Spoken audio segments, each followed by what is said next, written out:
Hello, Sweet Briar family. I hope you're staying safe and healthy wherever you may be.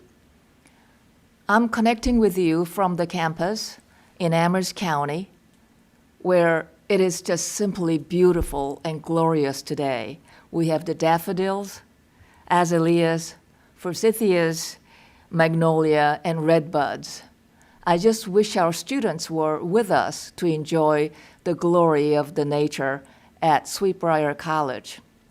At the same time, it is truly important, however, that your priority remain your health and the health of your family members and friends.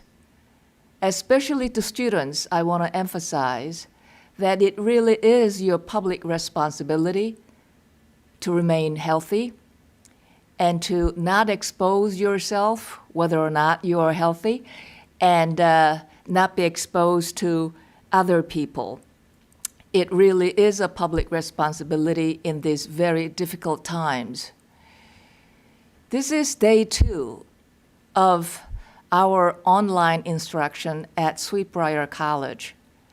I can say thus far that it's so far so good, and also so far we are learning some really interesting things.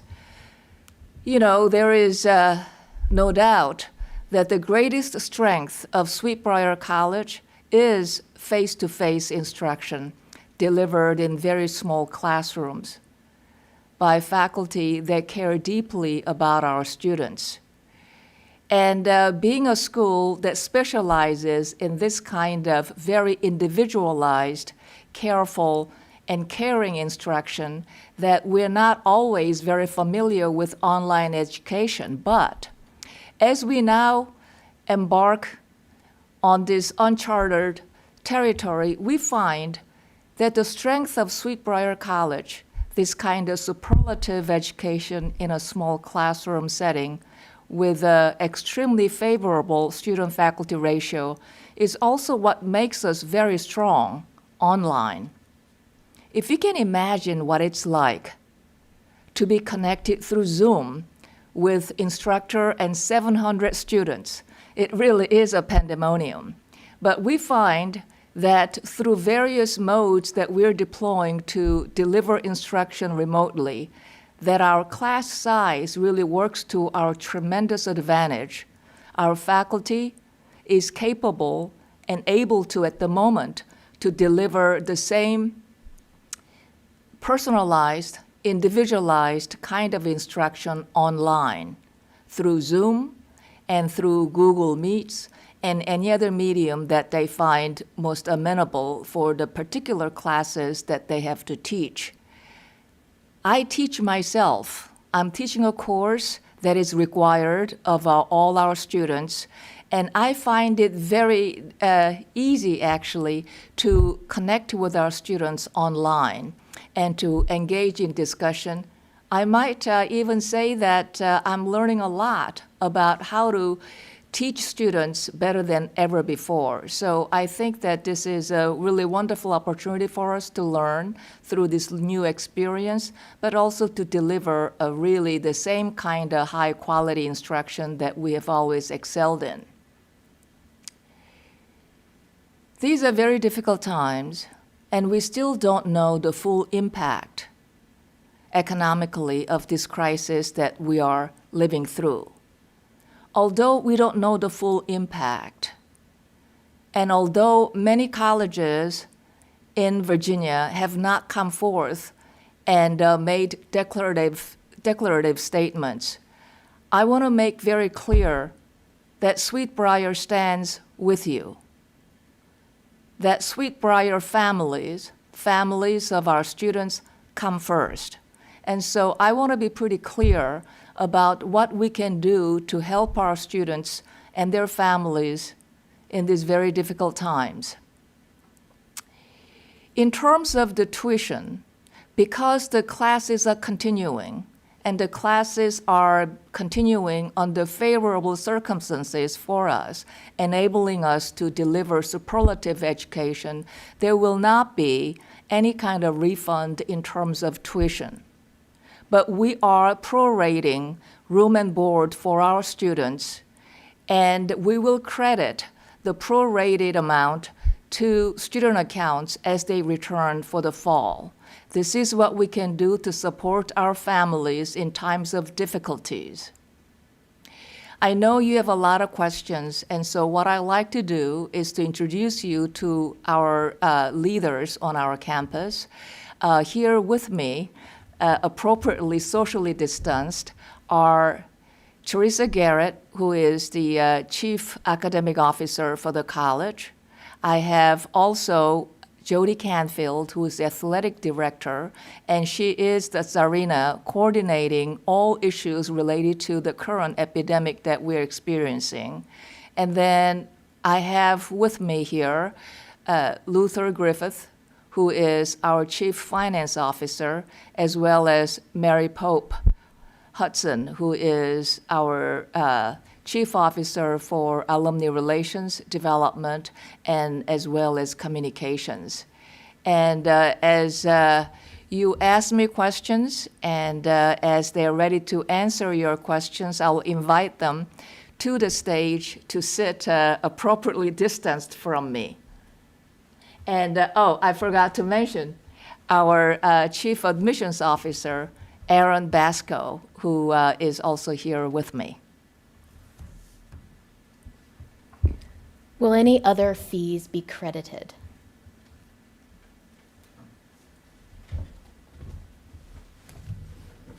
I'm Luther Griffith, CFO at the college.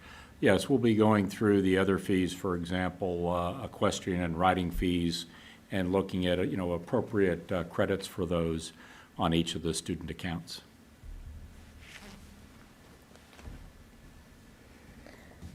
We have a question about being a senior. How will the credits be applied to my account if I'm a senior?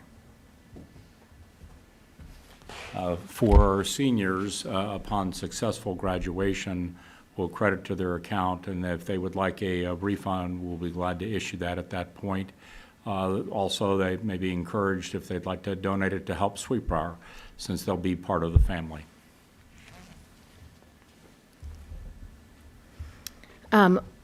Why was the decision made to change the locks, and is there a financial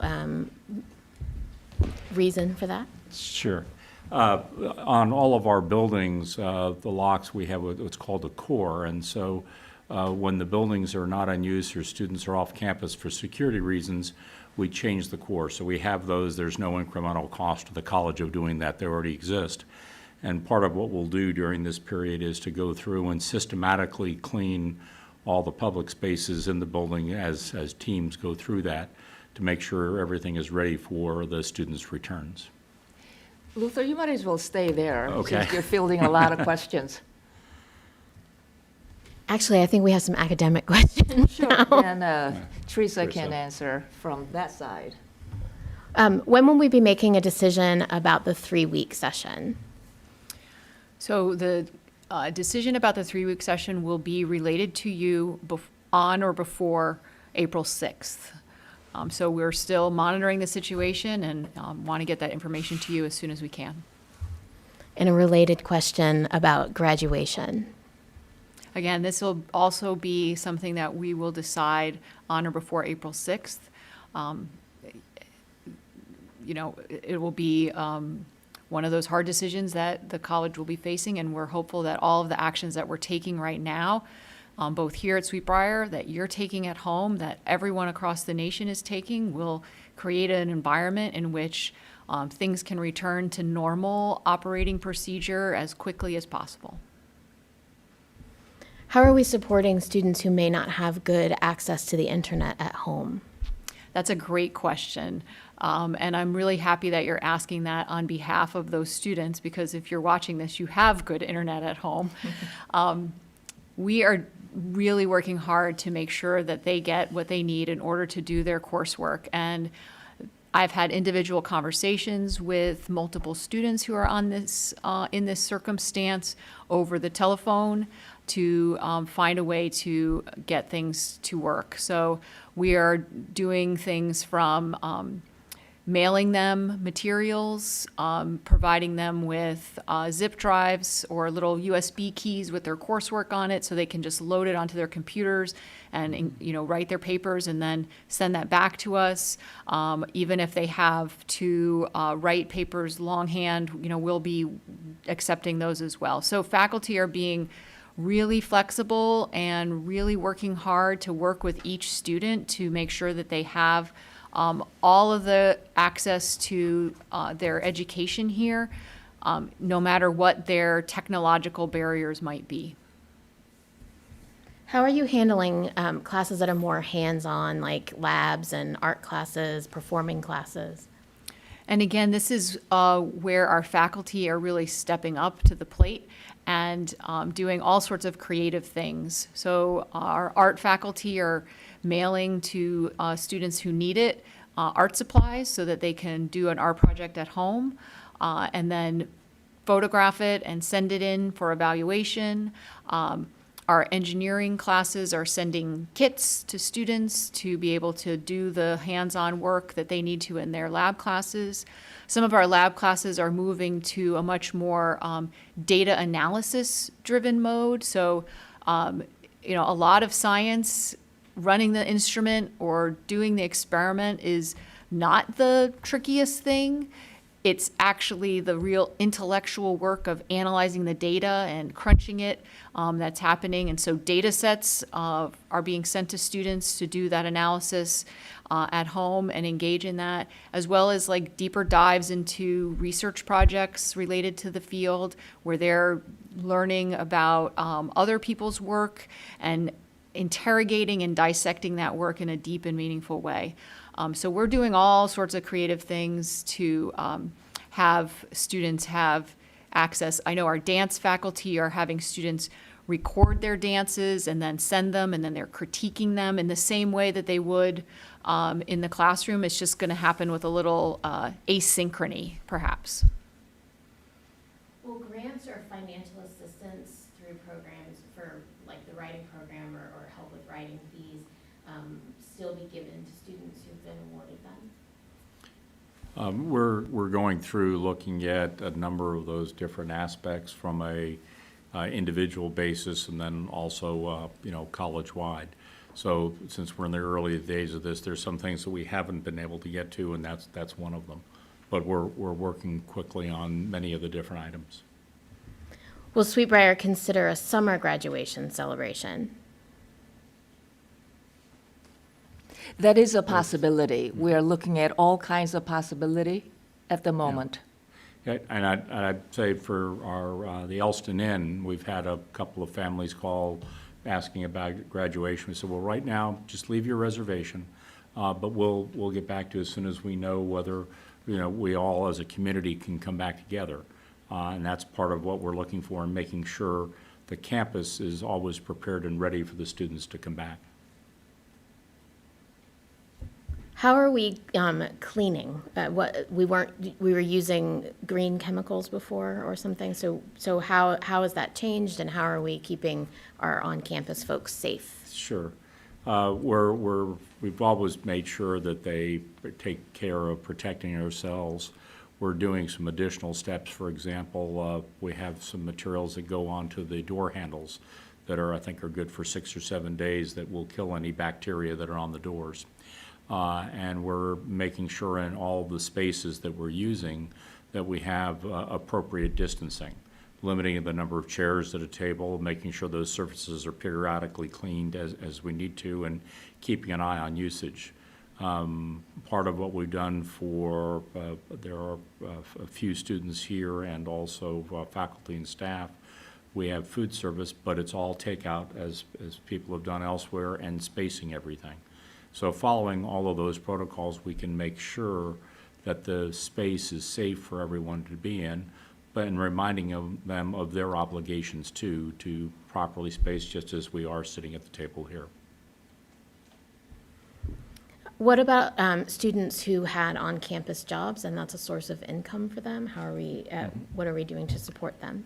We're going through really two parts to that puzzle. One, there are some campus jobs that can be performed remotely, such as a tutor for our ARC or some other aspects or technology and that sort of thing. We're going through looking at the work study aspects of it to try to make sure the students can get the hours that they need on that. And then others looking at, are there jobs that they may have had that physically are not possible to perform if they're not on campus, and are there other ways to sign that? So in the next week, we're trying to go through and determine what are ways that we can spread that out so it works appropriately for students. Do we have any community building activities that can be done remotely planned for our students and faculty? And are there counseling services available? The counseling services through Student Life are available remotely, is my understanding from Marcia Tom-Cayley, the Dean of the students. And I think probably Dean Garrett can address some of the community activities that people are doing. Sure. I can affirm that Horizon Behavioral Health is working to set up remote appointments with all of the students who have them with them, and I have great confidence in them and their services, and they're really committed to the health of our students. So I think that will run fairly smoothly. I know that the Student Government Association is working to do connections among all of the different groups and keep the community together. And I know that Dean Marcia has also got a slew of ideas swirling around in her brain about how to put together activities. I've also been talking with faculty about how we can do some of the presentations that are part of the academic program or the performances that are part of the academic program in a way that can engage the community broadly. So how can we have the students' senior art exhibit, for example, be something that everyone can participate in the same way as if everyone were here to be able to walk through a gallery, for example. Again, if the 3-week term goes on, some of these problems may not be things that we have to solve, but if they are, we are starting to think of ideas on how to make them things that everybody in the community can engage in together. So lots of ideas are swirling around, and we're weighing them and considering them, and we'll try some out. And I've also encouraged all the students to use Google Meet to meet each other. They don't have to be only using that in the context of a class. Sit with each other and have a study group together, or have coffee together in the morning, or sit and watch a goofy show that you would never watch before because you would be here doing something else, but now that you've got a few extra moments, engage in those activities. So I hope that you all are doing that, and if you have ideas that I can help with, I would absolutely love to know, and I'll do my best to help Dean Marcia with them or help put them on myself. We actually have a question about athletics. How will the end of the athletic seasons affect athletic awards that are based on how many seasons or years an athlete has played on a team?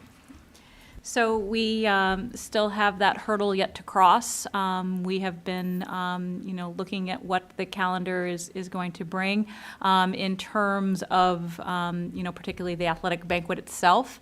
But yes, in terms of looking at specific awards and how seasons of participation or stats would kind of contribute to that equation, we really do have to look at that to make sure that particularly our spring sport athletes are not biased or penalized in any way because they did not complete their seasons at all. So we will definitely be very seriously looking at that consideration for all of those awards because that's important.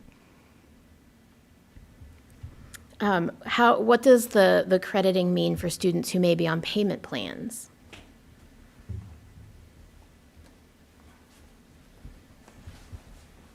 Part of the process is going through and looking at balances and payment plans, and so when we look at those credits, we'll go through and apply those, as we said, for students returning in the fall. So you need to continue to follow your payment plan through this process. and going through that. And then, for seniors after successful graduation, those credits will be available for refund. If the 3-week session is moved to remote, will there be a new course listing replacing the more hands-on classes with things that are more easily done remote? I haven't had the moment to look at the composition of the 3-week courses to see which we should think about changing to a different course, but I will get to that. And many of them I know we could deliver, though it wouldn't be our first choice, deliver remotely. But I will definitely put that on my list it's on my list of things to do in the next coming week or so.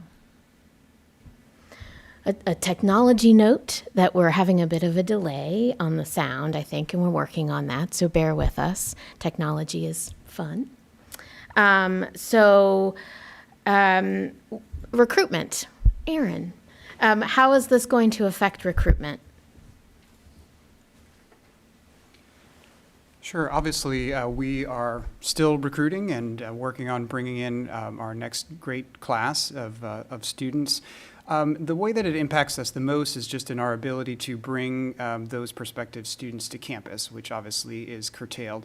But we have developed some new ways to reach out to students. We have developed what I think is really actually kind of an innovative and fun virtual tour process that's individualized to prospective students, where students utilize a little bit of the content from our current virtual tour, but are guided through it by an admissions counselor to help them to get a full experience.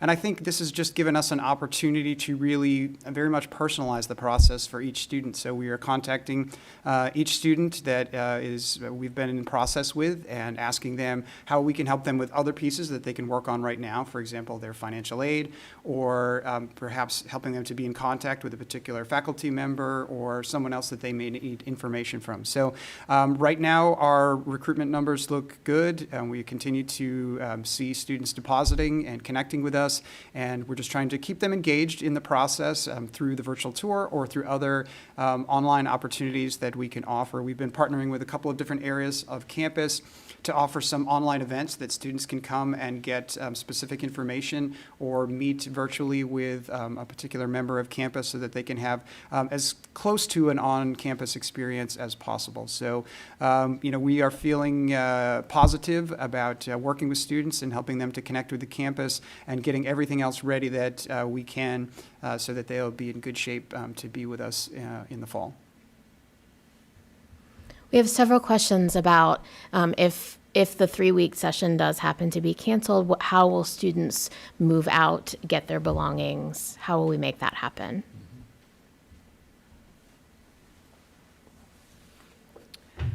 So if that is the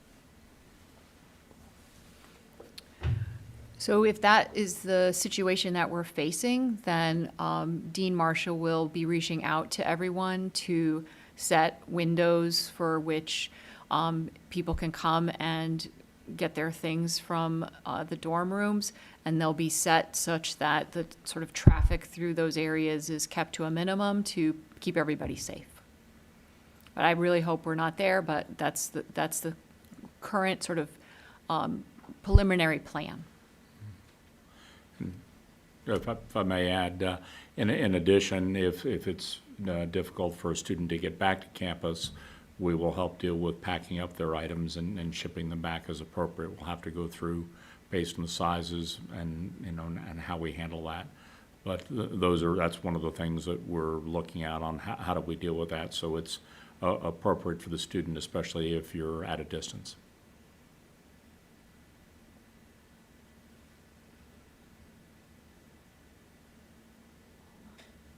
Lots of questions to go through.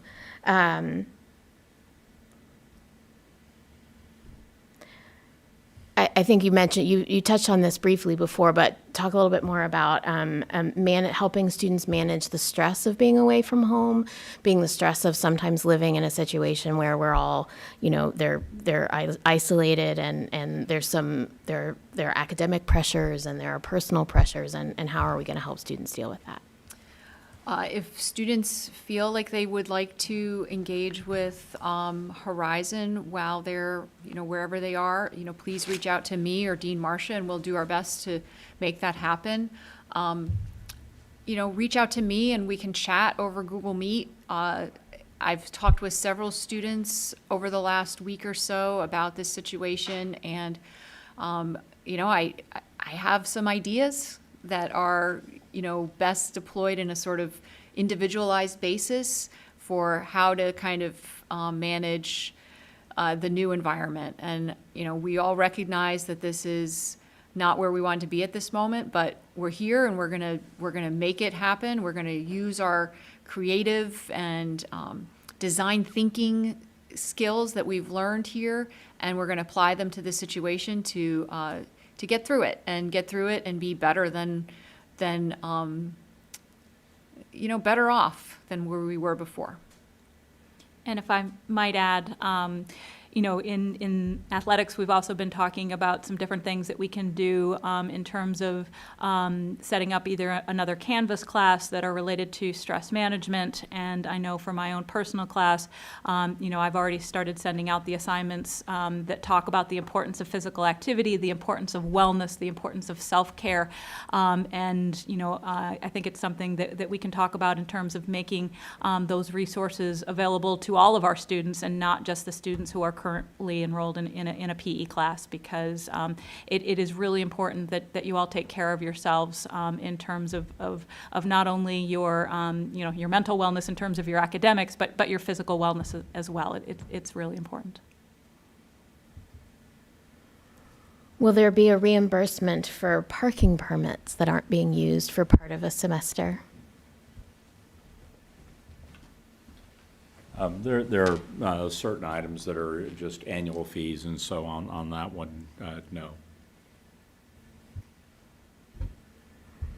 Are you considering pass-fail for classes during this period? That's a great question, and I know you've probably been reading about other institutions that have moved all of their spring 2020 courses to pass-fail for everyone. And I am thinking about that, but there are reasons why I think that it is not a great idea. And then there are reasons why I think it is a good idea, so I'm going back and forth. I have asked the Faculty Senate, which is a group of faculty that are leaders of the college, to come together and discuss this and gnaw on it, in addition to me gnawing on it, and bring that to me sometime next week. I will tell you, and I'll be sending this out in an email to y'all tomorrow, that the withdrawal deadline for all spring courses is no longer Monday, so there'll be opportunities to utilize that and at a later date. And so I'm thinking about all of those things very carefully. There are implications for going to pass credit, no credit for all courses that I really need to consider and that I'm considering on your behalf. But definitely know that it is one of the things that I'm spending time weighing, and I will be talking to faculty about that, and we'll have a decision to you as soon as we can. For students who may have an internship as part of their requirements for their graduation, they may or may not be able to participate in those internships over the summer. Will that requirement be waived? Can they perhaps use a previous internship in its place? How will that work? So if you're a student for whom that's a circumstance that you're facing, I'll ask you to reach out to me so that I know exactly what the circumstances are. That will help me to help other students. But that is one of the scenarios that I haven't come up with a firm solution for. So definitely send it my way and we'll start working on it. Are there visitors allowed on campus right now? From a public health standpoint, we have limited access to visitors, to invited guests on the campus, contractors that we have working on projects here, and faculty and staff and residents of the campus. And we did that really for everybody's safety A lot of people enjoy coming here and walking the beautiful Dairy Loop, and on the trail, we can also keep a log of people for public health purposes. Are there any students on campus right now? Currently, we have a number of international students and students where economically it would have been very difficult for them to get back home. And so we granted some exceptions of students to be here. They are following a very strict protocol with student life in terms of both living space. They're all in individual rooms.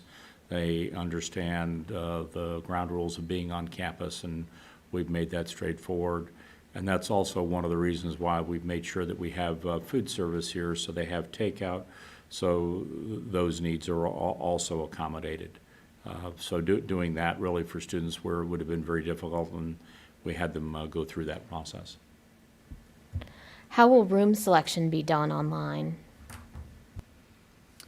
So I'll make sure that Dean Marcia gets something to you all soon in either an email that I send out or one that she sends out. But I know that that's being worked on as we speak. If folks can't get back to campus to get their belongings, is on-campus storage an option? I hadn't thought about that one completely. I know there's some storage in the area, but we'd take a look at that if for students who are returning away to safely store items. But it's probably something we could accommodate and would work with the individual student on that.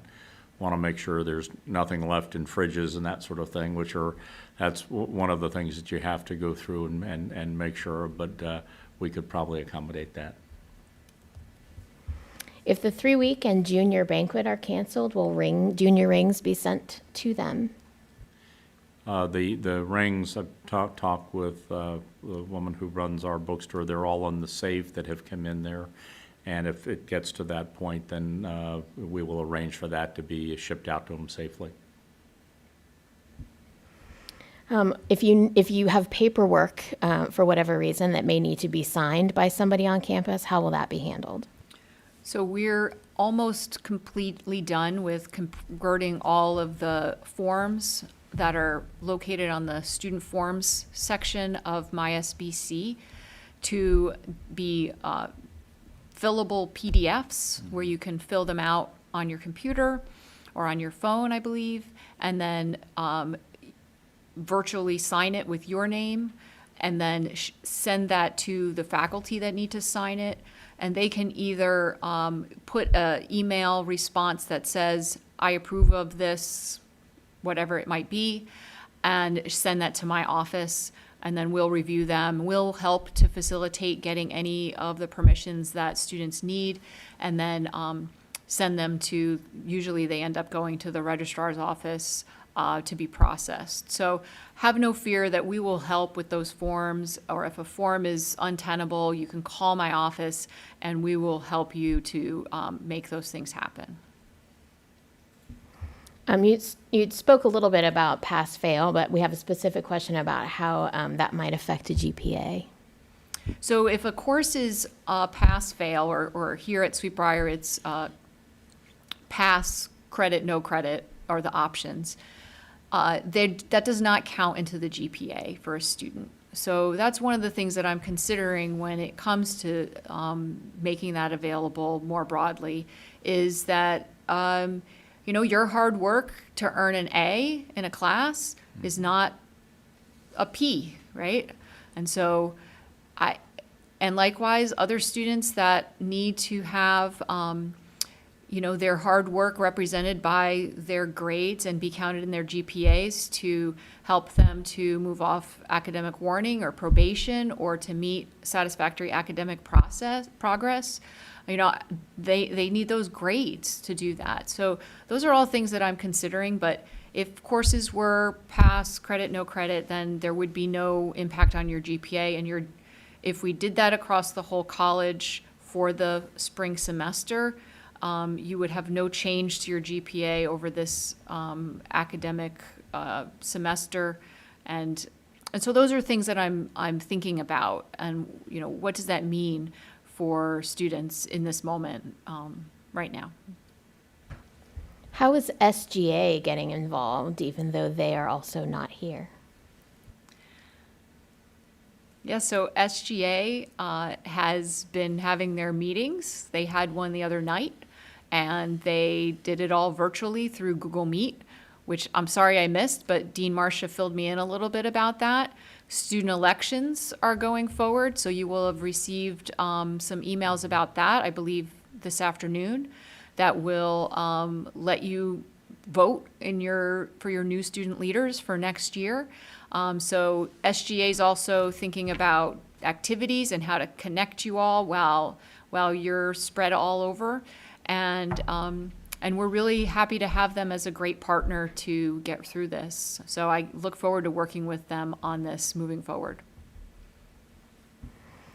Do we have any plans if this continues into the fall of next year? We don't have a plan because we don't know. But rest be assured that soon as we get an inkling of how situations might develop, we will be working very hard to plan. And, although we don't at the moment have all the answers, please know that we're working around the clock, 24/7, to figure things out because we are a very resilient community. How do students get mail forwarded to them, postal mail forwarded to them? That's a good question. The post office, which technically is part of the U.S. government, I believe, but we'll have to check on that and make sure how we do that. I think traditionally you would do mail forwarding, and you go online with the post office, and as I recall from one of my sons, you have to pay $1, which is their verification that you're real. But you can forward your mail through that, and we can check on forwarding the other mail that's already here, but it has to go through the post office. There are a number of other events that we typically have in the spring. Academic recognition dinner has been specifically mentioned in the questions, but I know there are others as well. How would we handle those? We're still working to come up with some creative solutions for that, and I'm personally sad that we had to make the move to cancel the academic recognition dinner. I was really looking forward to that first time to experience that with you all. But we're working to find ways to come together to recognize the great things that you all do in a way that's meaningful and heartfelt and memorable, and that will make us feel more together. What about our students who live in a different time zone from Sweet Briar? How is that affecting their classes if a student has an 8 o'clock class but lives in California, for example? Well, I think that getting up early in the morning is a great thing to do, but I recognize that not all college students feel the same way, nor do I think it would be fair to just have the West Coast students have to wake up early. I've talked to faculty about this, and for those students for whom they're on the West Coast, I've really encouraged the faculty to, on those early morning classes in particular, to move away from requiring any so-called synchronous participation, but to make opportunities for students to participate and have engagement in ways that are asynchronous so that they can do it at a more reasonable hour in the morning, like East Coast or Central time zone students. If you're in a situation where that's something that you're experiencing, please reach out and I'll work with you and your faculty to smooth that path forward for you.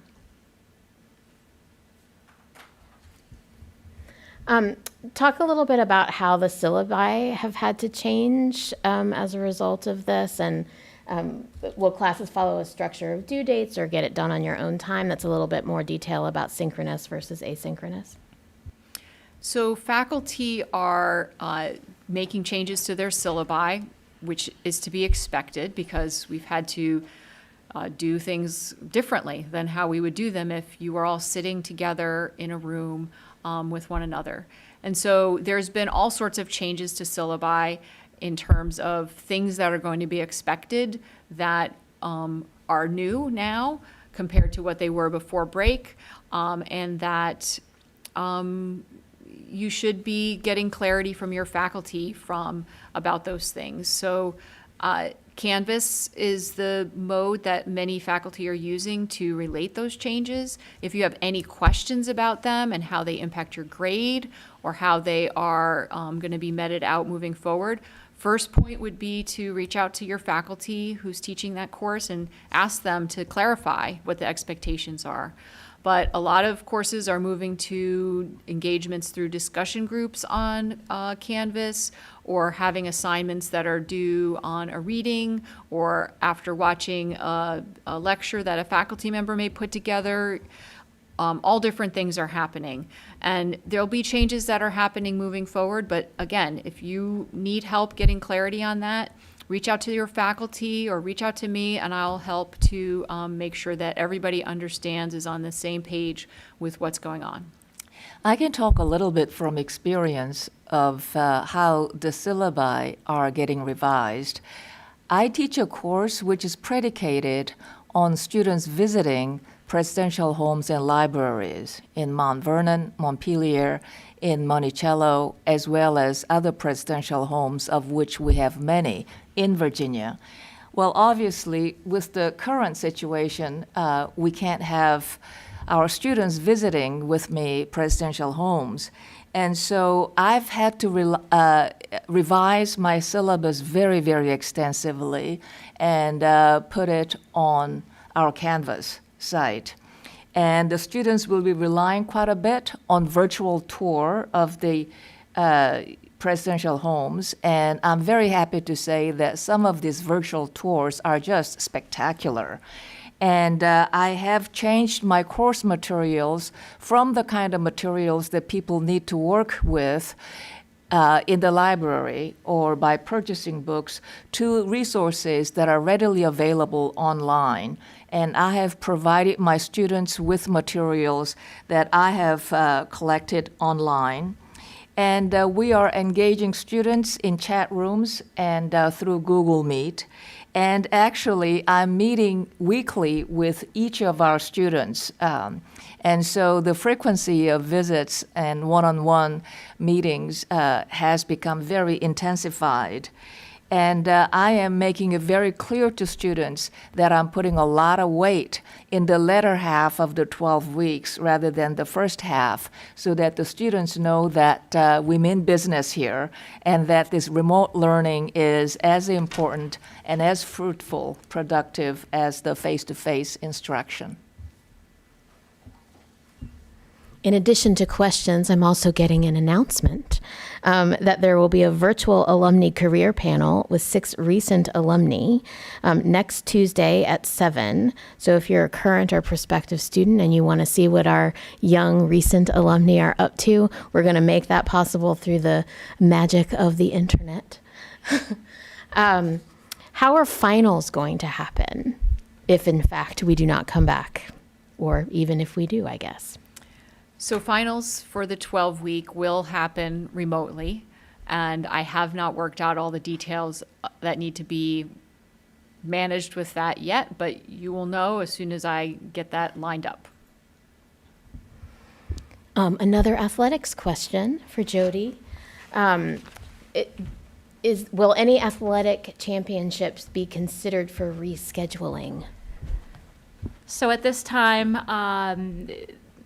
I would have to say probably no. Certainly the NCAA has canceled all of the spring championships. What is still an outside chance are the ODAC championships, but that would really entail us being back, all of the ODAC classes, or all of the ODAC schools that would participate in that sport, to be back by mid-April. If there is some way, maybe that some schools are back and some schools aren't, there to be some sort of modified play, I think that schools would be open to entertaining that option. But in terms of having ODAC championships for these sports, at this point, with the number of schools that have opted to cancel their entire spring seasons athletically in the ODAC, I would say that having a championship is not going to happen. But there is the chance of intercollegiate play should schools return back, say for us, for the 3-week. These are some sort of related questions about ARC tutors and academic accommodations and how those will be accommodated. So ARC tutors are available to be scheduled exactly the way they were when you were here present on campus. You go to LibCal and you can pick the ARC tutor that you want to schedule with, and they have hours that are available for you to have a tutoring session with, and they'll do that through Google Meet or over the phone or whatever means we have to make it happen. Also, Jenny Carlos, our accessibility coordinator, is also meeting with students remotely via the phone, all those different means that we have, and she can help any student that needs an academic accommodation set up now, perhaps, because the circumstances have made it such that a disability is impacting a student's ability to engage with the academic program in a way that it wasn't previously, or students who have academic accommodations currently, those will be continuing to be administered as they were, or if they need a change, then again, Jenny would be the person who would help to make that happen. So much of that is moving ahead as it was before. We had a request to repeat the announcement about the alumni panel, so I'm going to do that. But before I do, I will say that we will make the questions and answers available as soon as we can gather them together, probably sometime tomorrow afternoon. So if you missed any part of this, you'll be able to read it at your leisure. And if you have questions, that you maybe missed the answer to, you'll be able to hear I them. think the alumni panel also went out on email to everyone, but I just barely saw that maybe before I sat down here. So, Hi, everyone. I do want to particularly say that the 14,000 alumni are with you, and these activities that we are talking about with networking and additional advising for internships and jobs, the alumni stand ready to help you. So this event on Tuesday night at 7, we think will be just the first of a number of events that we will hold with alumni to help you as you navigate through these times. How will this affect senior capstone projects? So your faculty who are guiding you through your senior capstone should have been in contact with you about the kind of modifications that we'll need to make for them. Again, as I mentioned with independent research, some of the capstones have that as a major component, and those engagements are happening with the data either virtually or it may be the time to say, all of your research and data collection is sufficient to then start putting the writing into it and start gathering it all together to get ready for presentation. So there's all different ways in which that's being handled by the faculty, including sending out materials so that you can continue to work. Library resources are still available to you if you need them. All you need to do is reach out to Beth Daniel Lindsay and tell her what sort of resources you need to continue your research project, your capstone that you're engaging in, and she'll figure out a way to get you those resources where you are. With changes to syllabi, for some students, they may find the changes more difficult. How do they get help from their faculty if they need it? Yeah, you can schedule a Google Meet with your faculty member, reach out to them and say that you would like to have a meeting. You can call them on the phone. You can send them an email. You can send them a post on a Canvas site. And you can let me know about what's happening with all these changes, and I'll help you navigate them as well. If students were in town tomorrow, would they have access to their residence halls?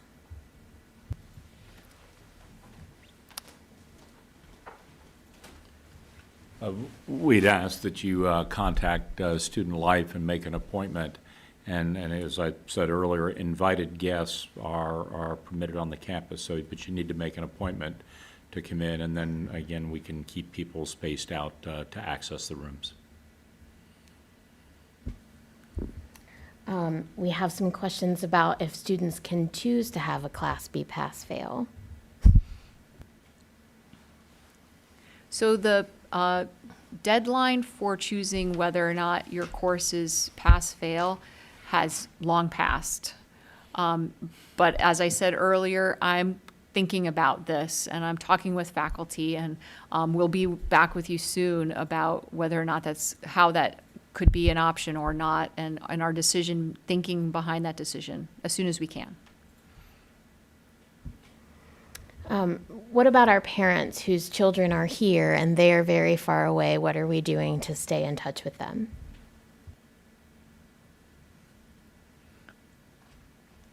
I'd say a couple of different things. One is to make sure that they're safe and secure. That's our first and foremost thought, not only during the issues we're dealing with now, but always while your students are here on campus.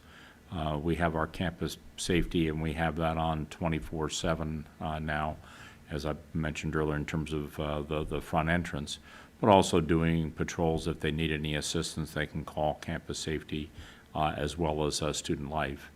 By having the meals here, we're making sure that they've received proper and safe nutrition, but also space where they can do their work and also be safe in their living quarters. We touched on this a little bit earlier, but it probably bears repeating. For students who may have difficulty getting good Wi-Fi or internet access, how are we going to help them? I think, as Dean Yard mentioned earlier, there are a number of ways that you can access things, going from one end of, if there are hotspots that you can access. You may also look in terms of providers in your local area, because I've heard that a number of both cable companies and others are doing extra efforts to make sure people can have access. If you find that you're using your mobile device a lot, we can help you make sure that you've got access from that standpoint. And there's also sort of the old-fashioned way, as Dean Garrett mentioned, mail. So there's lots of different options to be able to do things. Voice communication, and a lot of times that will work well. And the faculty, I know one of the nice things in a smaller institution, we all get a chance to interact with students, and a number that I've known said the faculty have really stepped up and reaching out, because that's what Sweet Briar is all about. I'll add that on the Canvas site that I've invited you all to join for, it's called something to the effect of Remote Learning Resources for Sweet Briar Women. There's a link to a list of internet providers that have made those special deals an option, but I recognize that not everyone is that going to work. And all of the Google Meets and recordings like that should be able to be listened to by phone. You can call in and listen to, even if it's on a landline. And again, reach out to me and your faculty, and we'll find a way. We're going to find a way. So we have one question which I think also bears answering again, but before I do that, we're sort of coming down to the last 5 minutes, so I'm going to ask the question, which is about credits for seniors. and then turn it over to President Woo. And a reminder that we will make the questions and answers available so tomorrow, so that if you missed any part of this or you want to hear the answer again or know what the answer is, we'll make those answers available to you. In connection with seniors, we will be going through, once the semester is complete, and upon successful graduation, issuing credits, which then can either be refunded to a senior after a successful graduation, or if they'd like to make a contribution to the Sweet Briar Fund. As I said earlier, they're all now part of the Sweet Briar network. And I know, being married to one and having the great opportunity to work with many, it's very worthwhile supporting. I just want to say thank you very much for your patience, for your understanding, and for your support as we navigate these uncharted waters. I can't really overemphasize the critical importance of your staying healthy and thinking about your health above all. Stay at some distance from other people, but stay close to us digitally. Stay close to us. Continue to send us your questions. You can write to me at president@sbc.edu, and you can stay close with your faculty as they will stay very close to you. And as you have heard, obviously, Dean Garrett will always be on the phone. She will be glued to her computer. She will be answering your questions, and she will tell you what to do and where to go. And so thank you very much, and be well. Thank you. We will email the questions and answers to folks, and we have more videos coming later next week. President Woo will be on video on Monday. Thank you, Amy. Amy Ostroth, who is our Senior Director of Communications, is the person that's moderated this meeting, and I can't thank you enough. Happy to do it.